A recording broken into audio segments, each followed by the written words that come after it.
cloud computing කියලා කියන්නේ resources rental කිරීමට තමයි අපි කියන්නේ cloud computing කියලා. උදාහරණට අපි ගයක් එහෙම කුලියට ගන්නවා නම් ඔයාට ගේ කුලිය විතරයි ගෙවන්න තියෙන්නේ. අන්න ඒ වගේ ඔයාට අවශ්‍ය කරන CPU memory storage network ටික service providers ලා මොනවද කරන්නේ? කියන්නේ cloud service providers ලා ඔයාට rental එකට දෙන එක තමයි අපි කියන්නේ cloud computing කියලා.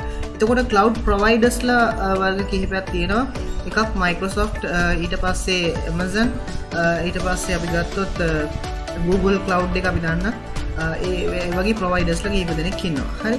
එතකොට මෙතනදී cloud user කෙනෙක් විදිහට ගත්තොත් අපි හැමෝම අපි ඔයා පාවිච්චි කරන හැමෝම machine එකක් virtualization machine පාවිච්චි කරන හැමෝම අපි කියනවා cloud user කියලා. එහෙම නැත්නම් organization එක වගේ company එක අපි කියන්නේ cloud user කියලා. cloud computing services ඒ කියන්නේ cloud service provide කරන කට්ටිය අපිට දෙන services මොනවද කියන එක මෙතන බලමු. compute power කියන්නේ compute power කියන්නේ Linux OS එහෙම නැත්නම් Windows OS web app වගේ දේවල් තමයි අපි කියන්නේ cloud powers කියලා. storage ගත්තනම් flash, database servers ඒ වගේ දේවල්. එතකොට SQL servers, network එක ගත්තනම් කොහමද අපි endpoint එකේ ඉඳලා අපි normal organization එකේ ඉඳලා cloud providers ලා අතර තියෙන secure connection එක හදාගන්න එක තමයි අපි කියන්නේ. එතකොට analytics කියලා කියන්නේ computer වල තියෙන functions ඒකේ තියෙන features ඒ වගේ දේවල් analyze කරනවා, monitor කරනවා, සම්පූර්ණයෙන් monitor කරනවා කියන එක තමයි අපි කියන්නේ analytics කියලා. හරි, එහෙනම් අපි බලමු compute power කියලා කියන්නේ මොකක්ද කියලා. compute power කියලා කියන්නේ online එකකින් ටිකට් එකක් එහෙම book කරගන්න ඕන නම් එහෙම නැත්නම් online වලින් pay කරන්න ඕන නම් ඔයා මොනවද කරන්නේ? ඔයා just browser එකකට ගිහිල්ලා ඒක අදාළ website එකේ ගිහිල්ලා ඔයා ටිකට් එකක් හරි එහෙම නැත්නම් බිලක් හරි ඔයාට ගෙවන්න පුළුවන්. හරි, එහෙම තමයි මේ cloud computing කියලා කියන්නේ. එතකොට ඒකේ background එකේ වෙන functions, server functions තමයි මෙතනදී cloud computing වල වෙන්නේ. එතකොට web servers එහෙම නැත්නම් database servers ඒ වගේ දේවල් මෙතනදී වෙනවා. හරි, එතකොට VM machine එක ගත්තොත් අපි cloud computer වල VM machines කියලා කියන එහෙම නැත්නම් virtual machines කියලා කියන්නේ. ඔයා සල්ලි වලට physical machine එකක් කරගත්තොත් උදාහරණයක් කිව්වොත් i7 machine එකක් ගත්තොත් ඒකේ තියෙනවා 1TB hard disk එකකුයි 12GB RAM එකකුයි එහෙම නැත්නම් VGA 8GB VGA එකකුයි ඒ වගේ physical setup එකක් තියෙනවානේ. ඒ විදිහට virtual machines වල ඔයාට create කරගන්න පුළුවන් hardware features ඒ විදිහටම emulate කරගන්න පුළුවන් කියන එකයි මේ virtual machines වල කරන්නේ. ඒතර ඔයාට අවශ්‍ය වෙන operating system එහෙම ඒ virtual machines වල install කරගන්න පුළුවන්. ඔයාට අවශ්‍ය නම් Linux operating system එකක් දාන්න ඒ වගේ දේවල් ඔයාට කරගන්න පුළුවන්. Windows server එකක් එහෙම install කරගන්න පුළුවන්. එතකොට hard disk, CPU, memory මේ හැම දෙයක්ම include වෙනවා මේ virtual machines වල. හරිද? එතකොට මේ operating system කියන දේ අපිට install කරන්න අවශ්‍යතාවයක් නැහැ. CD arrow මේව දාලා install කරන්න අවශ්‍යතාවයක් නැහැ. automatically මේ service providers ලා එයාලා මොනවද කරන්නේ? අපි just one click එකකින් අපි install කරන්න පුළුවන් විදිහට හදලා තියෙන්නේ. අපි in future එක බලමු කොහොමද ඒක හදාගන්නේ කියන එක. එතකොට මේ virtual machine එකේදී ලොකු effort එකක් අපිට දරන්න අවශ්‍යතාවයක් නැහැ. just 1 minute වලින් ඔයාට ඕනම දෙයක් කරගන්න පුළුවන්. ඒ කියන්නේ ඔයාට machine එකක් අලුතින් VMware එකක් create කරගන්න පුළුවන් කියන එකයි මෙතනින් අදහස් කරන්නේ. ඔයාගේ internet speed එක අනුව තමයි ඔක තීරණය වෙන්නේ. ඔයාගේ internet speed එක ගොඩක් හොඳයි නම් ඔයාට ඉක්මනටම virtual machine එකක් හදාගන්න පුළුවන්. හරි, අපි බලමු containers and serverless computing කියලා කියන්නේ මොකක්ද කියලා. අපි දන්නවා දැන් containers කියලා කියන්නේ ඔයාලා දන්නවා වෙන්නේ තියෙන Android phone වල තියෙනවා Play Store කියලා, Google Play Store කියලා, ඒ වගේම iPhone වල තියෙනවා App Store කියලා එකක්. එතකොට ඒකත් app වර්ගයක් තමයි. ඒක ඇතුළත තව app කිහිපයක් contains කරනවා නේද? යන්න ඒකට තමයි අපි කියන්නේ containers කියලා. ඒ වගේ Windows servers එහෙම නැත්නම් එහෙම Azure servers වල ඔයාගේ apps ටික contain කරන එක තමයි operating system එකක් නැතුව. ඒ කියන්නේ සම්පූර්ණයෙන් operating system එකක් නැතුව app විතරක් ඔයාගේ දාලා තියෙනවා නම් ඒකට අපි කියන්නේ containers කියලා. හරි, ඒ වගේම serverless computing කියලා කියන්නේ ඔයාට දැන් උදාහරණයක් ගත්තොත් automated reply emails ඒ වගේ දේවල් ඔයාට ඒකදී උදාහරණයක් විදිහට ගන්න පුළුවන්. සමහර විට ඔයා online payment එකක් කරද්දී ඔයා payment එක process වුණා කියලා ඔයාට notification එකක් එහෙම එනවා නම් අන්න ඒකට අපි කියන්නේ serverless computing කියලා. අපි තව example එකක් ගන්න පුළුවන් containers වලට. Dockers කියලා එකක් තියෙනවා, Dockers project කියලා. Dockers project කියලා කියන්නේ open source project එකක්. එතකොට මේ project එකකින්දී ඔයාට app development ඔයාට කරන්න පුළුවන්. හරි, එතකොට ඒකත් අපි කියන්නේ containers කියලා. serverless computing කියලා කියන්නේ ඔයාට running time එකට විතරයි මේක cost effective වෙන්නේ. ඒ කියන්නේ උදාහරණයක් කියමු customer කෙනෙක් ඔයාට email එකක් දානවා. එහෙම නැත්නම් ඔයාගේ organization එකකට email එකක් දානවා. ඒ email එකට response කරන time එකට විතරයි ඔයාට අතරම මේ Azure එකෙන් charge වෙන්නේ. අනිත් ඒවා VMware එහෙම නැත්නම් ඔයාගේ අනිත් service provider එහෙම නැත්නම් containers වල තියෙන දේවල් වලට වඩා serverless වලට තියෙන්නේ සම්පූර්ණයෙන් low cost effect එකක් තමයි ඔයාට තියෙන්නේ. හේතුව containers සහ එහෙම නැත්නම් VMware එක පාවිච්චි කරද්දී එහෙම නැත්නම් computer එක පාවිච්චි කරද්දී ඔයාට අතරම VMware එක running time එහෙම නැත්නම් idle වෙලා තියෙන time එකටත් ඔයාට charge එක වැටෙනවා. එහෙම නැත්නම් සම්පූර්ණයෙන්ම මැෂින් එක ඔපරේට් වෙන ටයිම් එකකට නෙමෙයි එතනදී charge වෙන්නේ. මේ serverless කියන concept එකේදී මොකද කරන්නේ සම්පූර්ණයෙන්ම ඔයාට response කරන ටයිම් එහෙම නැත්නම් process කරන ටයිම් එකට විතරයි ඔයාට එතනදී cost එකක් ඇති වෙන්නේ. හරි මම දැන් Azure portal එකකට log වුණා. මෙතනදී මම ඔයාලට explain කරා compute කියන්නේ මොකද්ද, serverless computing කියලා කියන්නේ මොකද්ද, containers කියලා කියන්නේ මොකද්ද කියලා මම explain කරා. දැන් අපි බලමු මෙතන තියෙන resources creep එකක් තියෙනවා. ඒ කියන්නේ Microsoft provide කරන resources creep එකක් තියෙනවා. මෙතන තියෙනවා create resources කියන option එකකට මම ගිහිල්ලා මෙතන තියෙනවා blockchain analytics, containers, database, development tools, ගොඩාක් containers තියෙනවා. අවශ්‍ය කරන IT management tools, media ඒ වගේ දේවල් වලට සම්පූර්ණයෙන්ම organization එකක් handle කරන්න පුළුවන් විදිහට හැම resource එකක්ම මෙතනදී තියෙනවා. මෙතනදී අපි compute කියන option එකකට ගියන් පස්සේ මෙතන virtual machines අපිට හදන්න පුළුවන්. අපි මුලින් බලමු virtual machine එකක් කොහොමද හදාගන්නේ කියලා. මම virtual machine කියන option එකකට මම click කරා.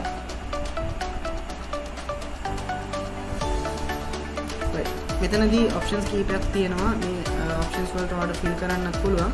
මෙතනදී subscription package එකක් විදිහට මම already හදාගත්තු free Azure portal එකේ subscription package එක මෙතනදී තියෙනවා. ඒ වගේම මම හදාගත්තු resources group එක අපි බලමු resources group හදාගන්නේ කොහොමද කියන එක. ඒක වෙනම lesson එකේදී අපි බලමු. දැනට resources group එක මම tech7 කියන resources group එක දාගත්තා. virtual machine name එක මම මෙතන දාගන්නවා Windows IT කියලා මම resource එක දාගන්නවා. region එක මට කැමති region එකක් මම දාගන්නවා. East US කියන එක මම විදිහටම තියෙනවා. මෙතනදී ලොකු ප්‍රශ්නයක් නැහැ. availability options තමයි මෙතන දාලා තියෙන physical resources එක කොයි අවස්ථාවකදී දාලා තියෙන redundancy requirement එක තියෙනවා නම් මේ හැම එකටම charges තියෙනවා. redundancy requirement කියලා කියන්නේ ඔයාගේ backup plan එකක් තියෙනවා නම් ඒක පස්සේ අපිට හදා ගන්න පුළුවන්. ඒක ලොකු issue එකක් නෑ. already මම Ubuntu server එකක් හදලා තියෙන හින්දා මම මොනවද කරන්නේ Windows server එකක් මෙතනදී හදා ගන්නවා. Windows Server 2019 data center එක හරි 2012-16 හරි කැමති එකක් දා ගන්න පුළුවන්. මම අලුත් version එක මම දා ගන්නවා. දාලා ඉවර වෙලා මම මෙතන memory එක select කර ගන්නවා. select කරලා මට අවශ්‍ය කරන machine එකේ login detail එක මම හදා ගන්නවා. මම මෙතන මගේ නම දෙනවා alphas කියලා දාලා ඉවර වෙලා tech7@123 password එකක් දාගත්තා.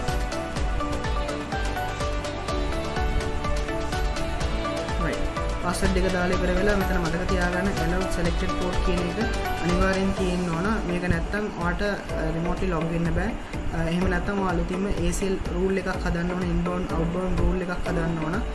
මෙන්න මේක අනිවාර්යෙන් දෙන්න. හරි. ඊට පස්සේ next කියන option එකට දීලා අපිට අවශ්‍ය නම් disk එකේ operating OS disk system එක අපිට හදා ගන්න පුළුවන්. premium SSD කියන එක තමයි තියෙන්නේ. මම මේක ඒ විදිහටම default තියෙනවා. ඔයාට අවශ්‍ය නම් මේක change කරගන්න පුළුවන්. ඊට පස්සේ ආයි next වලට ගිහිල්ලා පස්සේ networking කියන option එක මම already virtual network එකක් හදලා තියෙන්නේ, VPN එකක් හදලා තියෙන්නේ. එතකොට tech7 vnet කියන එක හරහා තමයි මෙයා virtual network එක හදලා යන්නේ. මම මේක default විදිහට ඒ විදිහටම තියෙනවා. ඔයාලට ලොකු අවශ්‍යතාවය වෙනවා. ඔයාලට නිකම්ම review and create කියන option එක ඔයාලට දෙන්න පුළුවන්.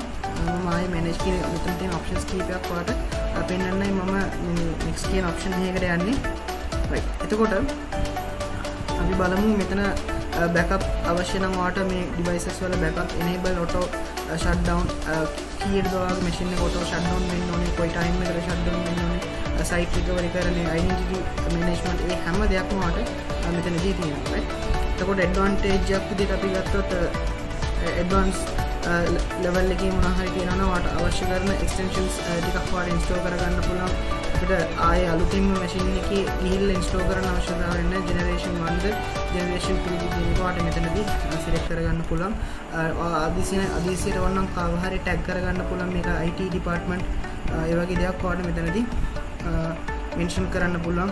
IT department කාටද මේක mention කරන්නේ අනේ වගේ දෙයක් එතනදී tag කරගන්න පුළුවන්. ඔයාලට selected 12ක් විතර ඔයාලට එක machine එකකට දාන්න පුළුවන්.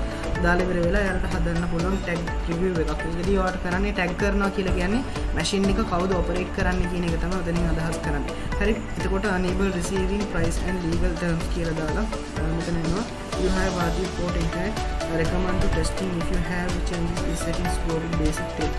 right. එතකොට මේක valid වෙනවා. මම දැන් machine එක අලුතින් හදනවා.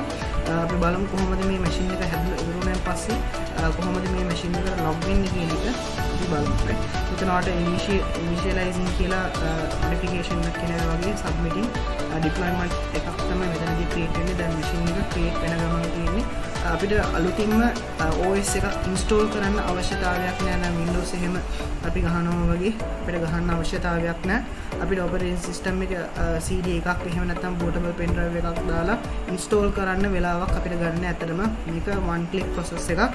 ඔයාට මේ හැම process එකක්ම මම කරපු හැම process එකක්ම ඔයාට කරන්න අවශ්‍යතාවයක් නැහැ. මෙතන තිබ්බ review plus create කියලා option එකක්. අන්න ඒක විතරක් ඔයාලා තිබ්බනම් ඇත්තටම machine එක automatically create වෙනවා. හරි. තාම machine එක process වෙනවා. ඔයාලා පේනවා මෙතන notification එකේදී deployment in progressing කියලා මෙතන notification එකක් ඇවිල්ලා තියෙනවා. එතකොට මේ notification එක සම්පූර්ණයෙන් ආවයින් පස්සේ අපිට machine එක create වෙනවා. හරි.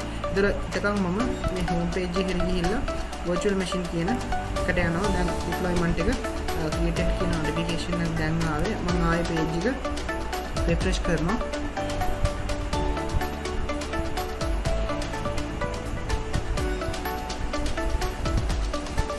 මගේ Windows IT කියන machine එක create වෙලා තියෙන්නේ.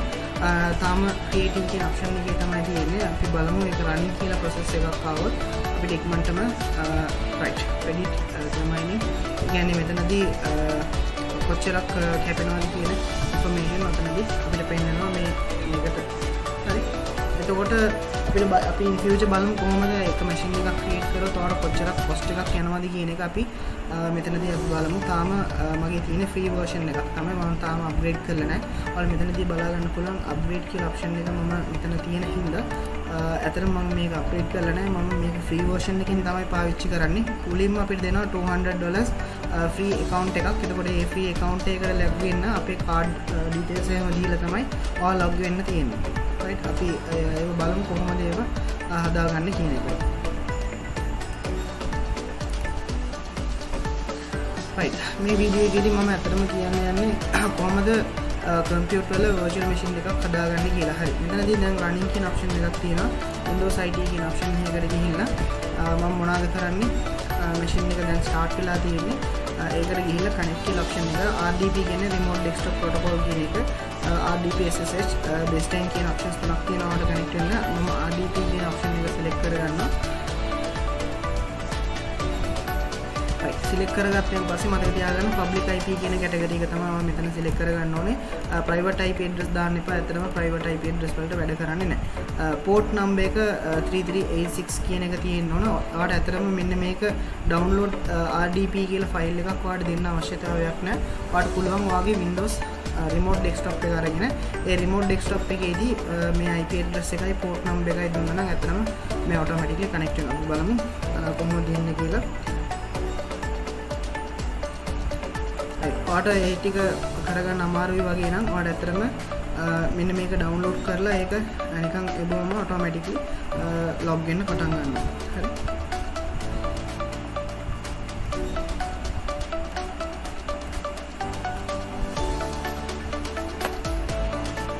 port number එක මම දානවා 3389. right. මෙතන password එක මම දාපු username එකයි මම දාපු password එකයි අනිවාර්යයෙන්ම මම මෙතන දානවා නැත්නම් login දෙන්නේ නැහැ. right. එතකොට මෙතනදී computer machine එක run වෙනවා. බලමු මැෂින් එක කොයි විදිහට රන් වෙන්නේ කියලා. පොඩි ටයිම් එකක් ගන්නවා. හරි. දැන් මෙයා මගේ Windows machine එකකට log වෙලා තියෙනවා. හරි. දැන් මම මගේ හදපු අලුත් Windows server machine එකකට තමයි මම Windows server එකක් තමයි හැදුවේ. Windows server machine එකකට virtualization එකකින් මෙතනදී log වෙනවා.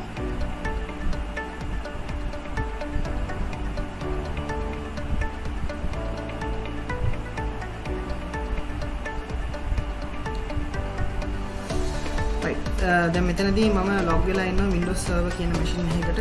එතකොට අපිට බලන්න පුළුවන් Windows server එකේ ගොඩක් දේවල් network දා ගන්න ඕන ඒ වගේ දේවල් මෙතනදී අපිට setup කරගන්න පුළුවන් internet එකක් තියෙනවා.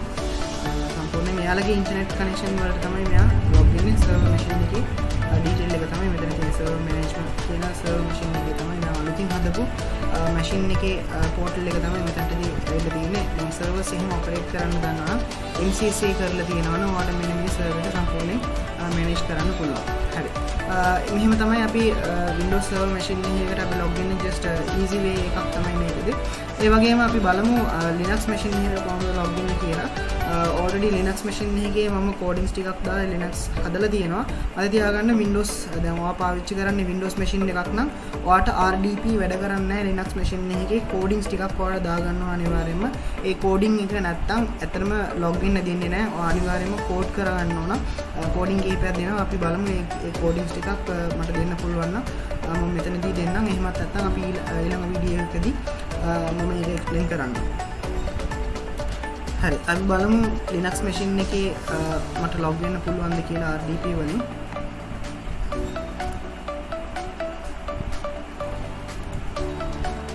right මම RDP public IP address එක අරගත්තා. remote desktop connection එක අරගත්තා. අරගෙන මම මෙතන දෙනවා මගේ public IP address එක.